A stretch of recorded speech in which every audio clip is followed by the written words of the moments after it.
The book is called White Poverty. I'm holding it up. I don't know if you can say it. White Poverty. You, sir, are famously not white.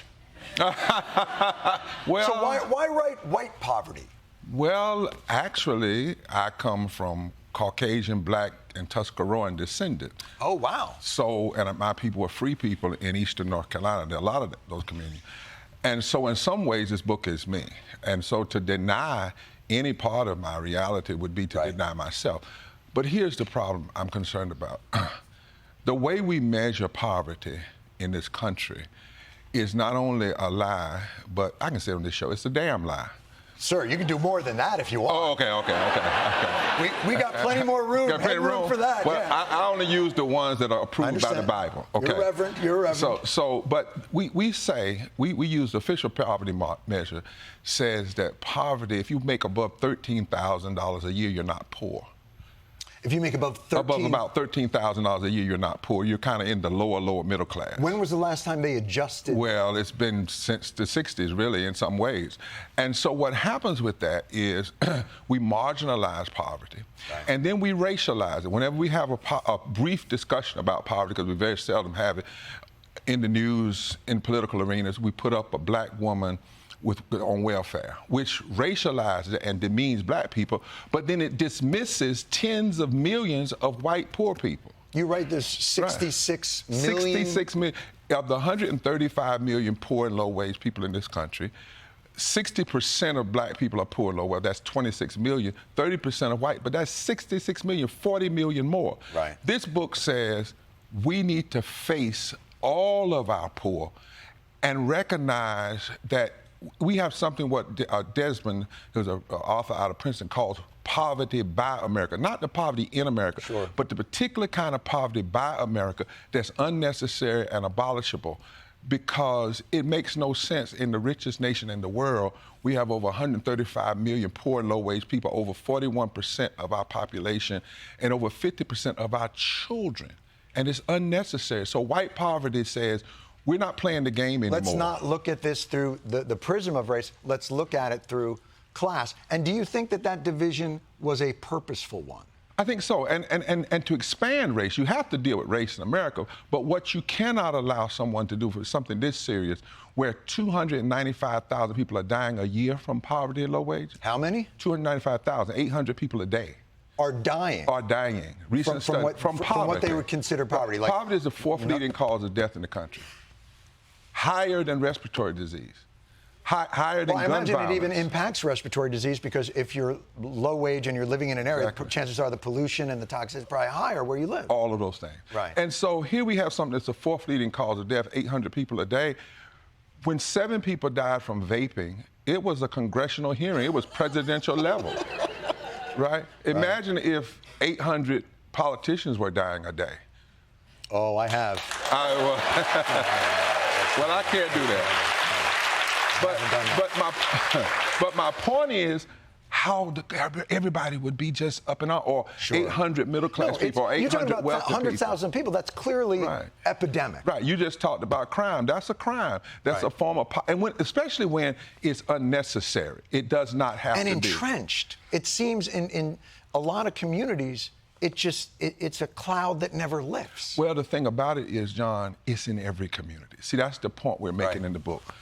Whether it's Appalachia, where I met women in West Virginia who have to sell tacos on Tuesdays so they have a community fund to help women deal with their monthly issues, or whether it's out in eastern Kentucky, where I met black and white coal miners who watched the mines be taken over by multinational companies that moved the union rights out of it, or whether it's in the Delta. It's everywhere. There's not a county in this country now where a person making $7.25, that's what the minimum wage is. Federal minimum wage is $7.25. Right. It's been like that for 14 years, John. It hasn't been raised for 14 years. When they try and raise it to even 15, I mean, the fight is everywhere you go. There's a huge fight about trying to bring it to 15, and it's going to kill all the jobs. Which is a lie. Which is a lie. You know, three Nobel Peace Prize economists said it wouldn't kill jobs. In fact, it would put more money in the economy, and it would actually expand jobs. But here's the thing. We had 15 in a union proposed in 2020. 8 Democrats and every Republican stood against 55 million people. 55 million people who make, 52 million people who make less than a living wage of $15 an hour. Now, here's the thing. In '63, the March on Washington called for a raise of the minimum wage to $2, which indexed with inflation would be over 15 today. Really? Yeah. And people forget the March on Washington in '63 was titled for Jobs and Justice. And justice. It wasn't just about black civil rights. It was about a broad, inclusive, just feel democracy. Right. And so here we are in this reality, and people are hurting everywhere. There's not a county where you can work a minimum wage job and afford a basic 2-bedroom apartment. And waiters and waitresses on minimum wage. On minimum wage. Not a county in the country. Not a county in the country. You couldn't, if you had a minimum wage job, there's not a county in this country where you could afford a 2-bedroom. Not a federal, no, you couldn't. And so this is the working poor. This isn't, I think in the country there's a sense of it's an entitlement mentality. Oh, yeah. That's why there's a certain character flaw that keeps you there. These are people that are working. Yeah, the entitlement is, and then the politicians that keep raising their wages and giving corporations tax breaks, but they won't help the working people. That's the entitlement. Great.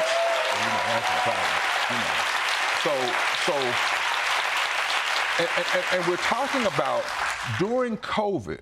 COVID did not exacerbate poverty, it exposed it.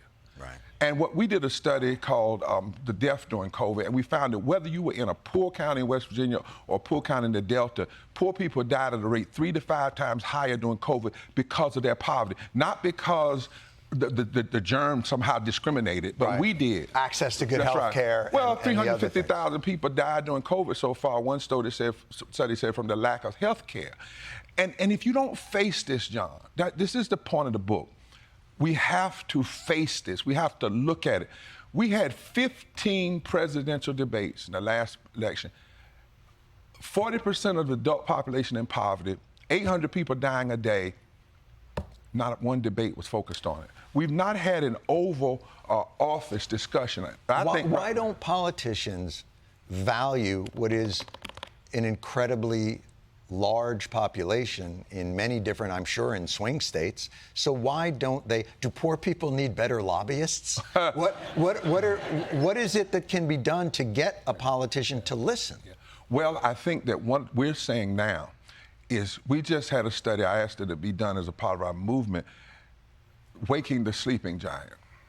And this is what we found out, that all of these numbers also tell us that poor and low-wage people now represent 30% of the electorate in the country. 30%? And over 40% in states where the margin of victory was less than 3%. And in Texas, where it's less than 5%. Wow. So what we're saying to poor and low-wage people of every race is time to mobilize your vote. There's not a state where 20% of poor and low-wage voters that didn't vote, 57 million voted, 30 million didn't in the last election. But if 20% that didn't vote moved, they could change every election. And in most states, Michigan, Wisconsin, Pennsylvania, Florida, it's less than 4%. So what we're doing is organizing a massive movement. In fact, on June 29th in Washington, D.C., there's going to be a massive Poor People, Low-Wage Workers Assembly and moral march on D.C. and to the polls, saying that poor and low-wage people have to find themselves, white, black, brown, Asian, Native, and unite around attacking what we call 5 interlocking injustices: systemic racism, systemic poverty, ecological devastation, denial of health care, the war economy, and the false moral narrative of religious nationalism. Wow. And John, in our agenda, we're saying to politicians, if you want these votes, bring them in at the top level. President Biden, bring a group of poor, low-wage folk and religious leaders to the White House. Do people even listen to them? Do they even hear them? What has the response been when you reach out to our political class? What's the response been? Well, because we've been lied to so much. At first they said, well, it's not that big, and then we proved that it's actually 135, 140. And then they don't expect that people are going to organize. In a democracy, you have to engage in agitation, legislation, litigation, and voter participation. So what we're saying to poor and low-wage folks, let's use this power. And so we're having this gathering before the conventions.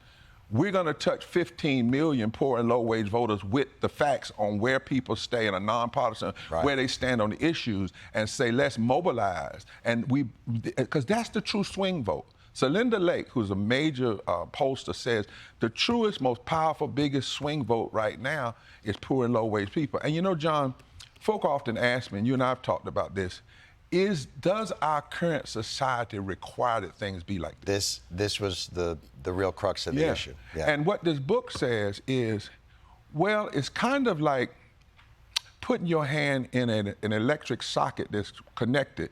It requires that you get shocked because you put your finger there. Right. You don't have to do it. But if you keep doing things the way you are doing it, you're going to get shocked. So if you keep paying less than a living wage, if you keep denying people health care, if you keep giving greedy, wealthy folk $2 trillion tax cuts, but you won't even spend the money to fully fund public education. If we keep doing what we're doing, we're going to keep having the level of poverty that we're having. And we don't have to do it. It is actually, I believe, criminal, a form of policy violence to continue down the road. And doesn't it weaken the system as a whole? You know, you could almost make the case that if the system is requiring a permanent entrenched underclass, then it makes itself ripe for instability. And I'm wondering, is there a way to change the mindset? Because the mindset in America is there is a moocher class. Oh, sure. These poor people are moochers, and they're taking resources from me. I work hard. Poor people get health care, they get food, they get whatever they need. I don't get it. Is there a way to change the mentality to view things not as entitlements, but investments? Yeah.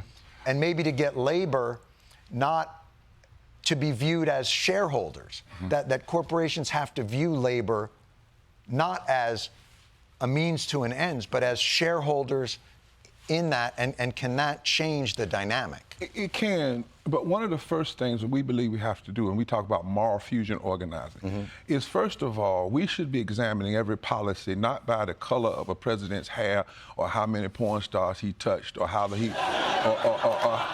what's the gait of his walk. Does the policies you propose, do they line up with establishing justice? Do they line up with providing for the common defense and promoting the general welfare? Do they line up with our deepest moral and religious values? Secondly, we must expose the level of death that's happening because this is not benign. Thirdly, we must make sure that folks see it all, that it's not one group of people. We've been lied to so much about this is an anomaly, this is just a small group. We cannot allow this to be marginalized anymore. And then we must have massive organization of poor and low-wage people of every place, every geographic and every race. And in doing that, we can put poverty and low wages at the center of our political discourse. And then, yes, isn't that America first? Isn't that making America great again? Like, if you hollow out a country, how can you expect it to be strong? Wouldn't that be the absolute acme of strengthening a country from the bottom up as opposed to the top down? You would think it would be, but if you've got people that are still living when they first wrote the Constitution and said even poor white men that didn't own jobs or didn't own land couldn't vote, if you have people with that kind of mentality, that this should be an exclusive democracy rather than an inclusive. But listen, the numbers tell us, though, there are more of us. The thing is, you can't be lazy in a democracy. You got to fight like heaven.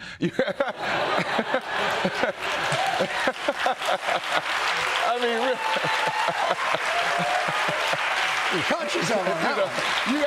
mean, and what we're trying to show people, the numbers are there. Right. Listen, Wisconsin, margin of victory, 20,000 vote. Number of poor, low-wage voters didn't vote, over 1 million.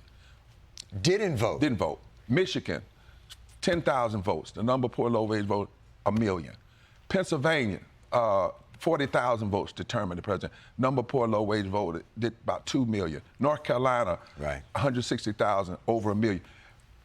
So it's not a big lift. And the number one reason, though, we did a study called Waking the Sleeping Giant, that poor and low-wage people didn't vote. Nobody talks to them.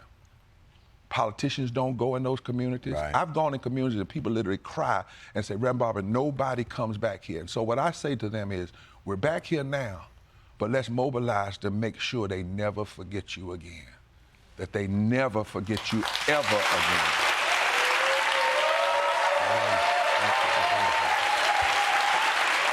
Fight Poverty. Available now. Reverend Barber will be leading the Poor People's Campaign's March on Washington, June 29th.